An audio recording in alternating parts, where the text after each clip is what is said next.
O Atletas no Ar está de volta pela Rede Boas Novas e também na internet. Eu convido você a escrever um e-mail para nós, atletasnoar@boasnovas.tv, e assim participar do nosso assunto do momento, que é o Campeonato Brasileiro. Se você está gostando, se você não está gostando, a estreia do Vanderlei Luxemburgo, demissão do técnico do Grêmio, a estreia do Kaká, tudo que você quiser falar, você fala através desse e-mail. Também entra lá no YouTube da Boas Novas e do Atletas de Cristo e você pode assistir de novo as nossas matérias, os nossos comentários, se você gostou, se você quer mandar para alguém, assiste aí a matéria com a Cissa, que aconteceu no Atletas no Ar, foi muito bacana, pode mandar para as pessoas o link, que com certeza elas vão gostar muito. A gente vai falar agora do Campeonato Brasileiro e você vai conferir com a gente os gols dos jogos de sábado, enquanto a gente dá uma comentada básica. Vamos lá. Tá aí na sua tela, Santos e Chapecoense. Chapecoense, que beleza. Perdeu de 3-0 esse primeiro gol. Foi marcado pelo Rildo. Que bagunça dentro da área, hein, Jorge? Foi uma falha complicada, que muito prejudicou bastante o jogo da Chapecoense como um todo, né? A gente vai já comentar mais. O Thiago Ribeiro, que fez o cruzamento. O Gabriel, com o cruzamento do Thiago Ribeiro, que entrou muito bem. Voltou o Thiago Ribeiro, né? Ficou fora. De lesão.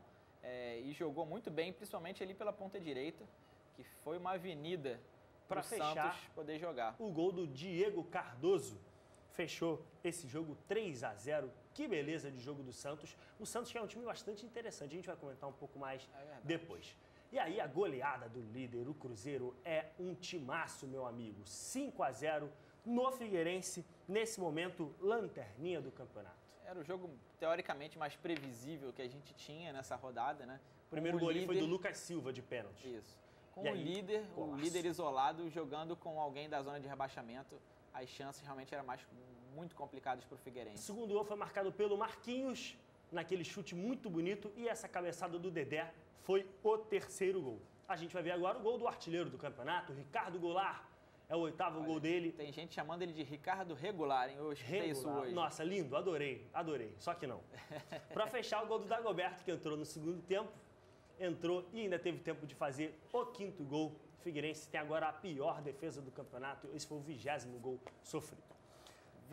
Vitória e Criciúma. O Caio vai abrir o placar. Que falha grotesca. A bola passou na frente do zagueiro. Olha só, ele deu o tapa na frente. Olha o zagueirão. O goleiro deu um desvio ali também que tirou. Sobrou para o Caio fazer o primeiro. O Caio foi lá e fez o segundo também. Bola cruzada na área. Não foi cortada. Todo desvio na primeira trave é complicado para o goleiro, né? Chutaço de fora da área do Ayrton. Foi o terceiro do Vitória. Acho que dava para pegar essa, hein? A quicada na bola complicou bastante. Um pouquinho, né? No final, o Serginho descontou 3-1 para o Vitória. Fora de casa. Fora de casa. A gente vai ver o gol do Wellington Silva, que é lateral direito, bateu de canhota. Rapaz. E o grande Marcelo Lomba, a torcida do Flamengo tá com saudade do Lomba agora. Só que não. Linda batida.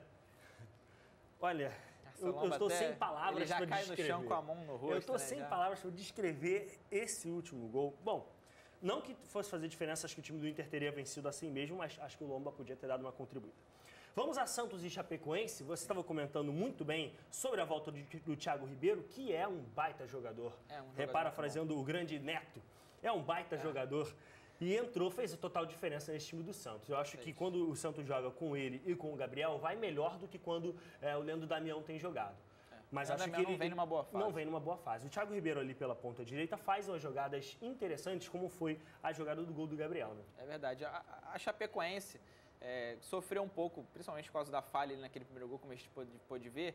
E sempre que a Chapecoense toma um gol assim, no primeiro tempo, principalmente quando toma o gol antes de fazer a Chapecoense tem muitas dificuldades, porque como a gente comentou na rodada passada contra o São Paulo, a Chapecoense entra com 5 no meio de campo, 3 volantes, 2 meias, apenas um na frente, e joga mais esperando o time adversário para poder, num contra-ataque, num erro do adversário, conseguir fazer o seu gol, como aconteceu no jogo contra o São Paulo.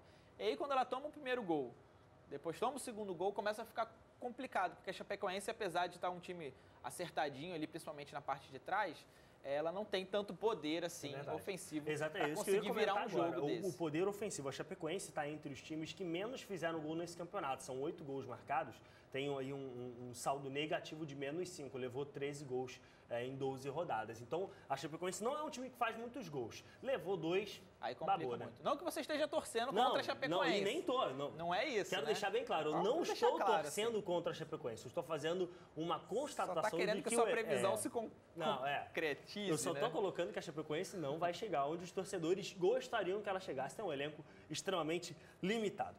Vamos à vitória do Cruzeiro, 5-0 sobre o Figueirense. Agora está segurando a lanterna lá atrás o Figueirense. Que time tem o time do Cruzeiro? Rapaz, o time do Cruzeiro é realmente... Eu toda semana eu acabo sendo opções. repetitivo, porque é muita opção. Você é um Lucas Silva jogando muita bola e você coloca o Henrique do lado dele. Ainda teria o Tinga no banco para colocar aqui nessa situação do volante.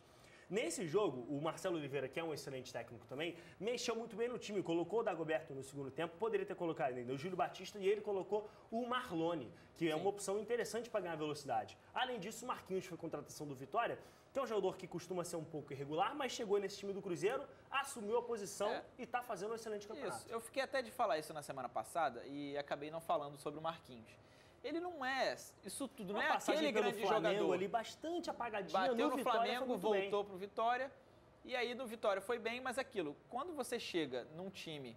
Ele também tem uma passagem apagada pelo Palmeiras. Isso. Agora, quando você tem uma equipe como é a do Cruzeiro, tão bem encaixada, com tantos valores, com tantas opções, você entra ali e você consegue dar mais um diferencial, fica mais fácil de jogar. O Marquinhos, que é tão bom jogador, agora, óbvio, não um grande craque, assim, fez gol na rodada passada, fez gol agora de novo, mas de qualquer forma, encaixou bem porque a equipe do Cruzeiro dá essa possibilidade para ele. Recebe muita bola, né? Tem um meio de campo com o Ricardo Goulart e o Everton Ribeiro. E, se movimentam demais. Partidaça do Everton Ribeiro de novo. Inclusive, eu já vou fazer aqui uma previsão, vou mandar a mãe de Ná do Atletas no Ar. Primeira convocação do Dunga vai ter o Everton Ribeiro. Escreve o que eu tô te falando aí. Daqui a um mês, quando sair a convocação, a gente vai voltar a falar. Everton Ribeiro. Tenho certeza. Olha, eu tenho certeza do que eu estou falando. Vamos anotar. Escreve aí. Pode me cobrar. Ana Diaba está aí na direção. Pode escrever. Everton Ribeiro na primeira convocação.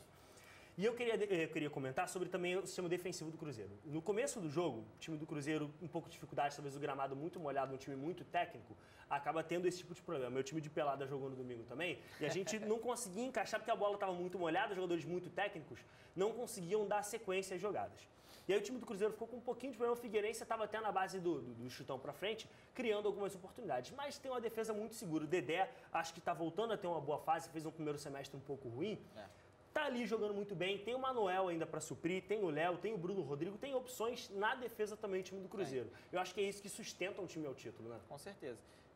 Além na lateral direita tem o Ceará e o que a gente falou do Marquinhos serve também para o Egídio, por exemplo, na lateral esquerda. É verdade. Que é um não jogador deixou saudade comum, no Flamengo. É um jogador comum, a torcida no Rio de Janeiro conhece ele.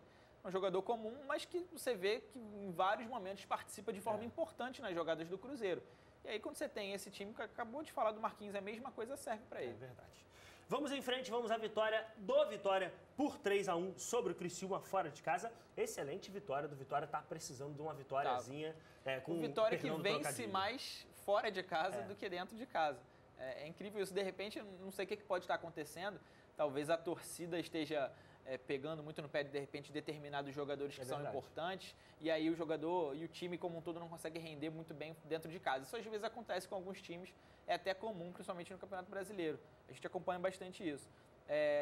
O Vitória, o Criciúma, achei que ele podia ter, jogando em casa, tinha que ter tomado mais a iniciativa, podia ter ido mais para cima, com Paulo Baier. E com os erros, a gente viu nos gols ali, alguns erros infantis, alguns erros bobos de posicionamento da defesa.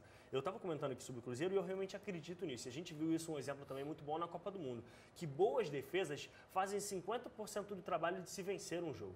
Quando a sua defesa é vacilante, como foi o caso da defesa do Criciúma, acho que você já dá meio passo para perder. 2 lances em que a defesa podia ter cortado, nos dos 2 gols do Caio, a defesa podia ter cortado aqueles lances e acabou deixando a bola à feição para o atacante fazer o gol. Né? A gente fala muito, depois de Copa do Mundo, fala muito de legado da Copa do Mundo, e uma coisa que agora tem sido feito com mais frequência ainda no Campeonato Brasileiro do que já era feito, que fizeram na Copa do Mundo, mas que é uma coisa que vem dos campeonatos europeus, é a história de molhar o gramado antes de começar o jogo. Bota aquela graminha baixinha, molha o gramado para dar velocidade no jogo. eu não gosto muito disso. Eu acredito que, principalmente o jogador brasileiro, com mais qualidade de meio de campo, que tem uma cadência no jogo, uma forma diferente de jogar como o futebol europeu, tem dificuldades com isso. Lógico, vai jogar porque as pessoas têm feito isso nos campos e eles vão ter que se adaptar. Mas eu, particularmente, não gosto muito disso. Eu acredito que não precisa molhar. Se não está chovendo, não precisa molhar o gramado. Deixa o gramado do jeito como está. Né? Mas, enfim, de qualquer forma, como a gente estava falando, o Criciúma não conseguiu se impor dentro de casa, apesar do apoio da torcida, e aí o Vitória conseguiu encaixar ali os contra-ataques e depois, na falta, matou o jogo. Essa vitória do Vitória encostou o Vitória com o Criciúma. Os dois ali, a gente vai ver a tabela no próximo bloco, mas encostou eles ali. Acho que o Vitória podia até ter ficado na zona de rebaixamento caso não tivesse vencido isso. O Vitória está precisando dar um gás aí. O último jogo de sábado, o Bahia perdeu para o Internacional, aquele frangaço do meu amigo Marcelo Lomba. Contribuição muito grande. Muito grande. O time do Inter é um time muito bom. Veio do sacode em cima do Flamengo. E aí, logicamente, o Bahia está numa fase muito complicada, está ali perto da lanterna, é o penúltimo agora, e acabou perdendo esse jogo, complicou mais ainda a sua situação. A torcida do Bahia, que está fazendo muitos protestos, está querendo a saída dos medalhões do time. Inclusive, uma rápida palavra aqui para lamentar, que atacaram até o carro do Maxi Biancucci, do atacante do time. A gente sempre tenta repreender esse tipo de atitude que nunca é boa. E o Internacional foi lá, confirmou o favoritismo, que um time bem melhor que o Bahia, e conseguiu a vitória. O time do Bahia que está numa situação extremamente complicada.